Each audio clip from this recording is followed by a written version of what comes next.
বড় বড় দোকানে রেস্টুরেন্টে যেমনভাবে চাউমিন বানায় তেমনভাবে আজকে বানাবো। দুটো টমেটো আমি জলে ফুটতে বসিয়ে দিয়েছি। এখানে চাউমিন আমি সেদ্ধ করে নিয়েছি। কিছু ভেজিটেবলও কেটে নিয়েছি। তারপরে কড়াইতে রসুন, আদা, সামান্য একটু পেঁয়াজ, লঙ্কা, এখানে টমেটো সসটা আমি তৈরি করে নেব। সেই সেদ্ধ টমেটো ম্যাশ করে সামান্য একটু লবণ, সোয়া সস দিয়েছি। তারপর কড়াইতে দিয়ে দিলাম কিছু বাঁধাকপি, তারপর সামান্য একটু লবণ। ভালোভাবে মিনিট ২ মতন ভেজে এর মধ্যে কুচি করা গাজর, ক্যাপসিকাম দিয়ে আরও ২ মিনিট মতন নাড়িয়ে চাড়িয়ে নেব। এর মধ্যে সামান্য একটু লবণও দিয়েছি। তারপর সিদ্ধ করা চাউমিনগুলো দিয়ে দেবো। একদম সহজভাবে বানিয়েছি, তোমরাও যেন বানাতে পারো বাড়িতে। চাউমিনগুলো দিয়ে দিলাম আমি। এবার ভালোভাবে ভেজিটেবলের সাথে মিশিয়ে নিতে হবে।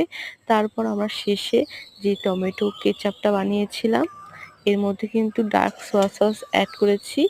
আর তোমরা চাইলে একটু চাউ চাউ মশলা অ্যাড করে দেবে। আমি এর মধ্যে কোনো রকম মশলা ছাড়াই করেছি, একদম সিম্পলভাবে। কেমন লাগলো জানিও।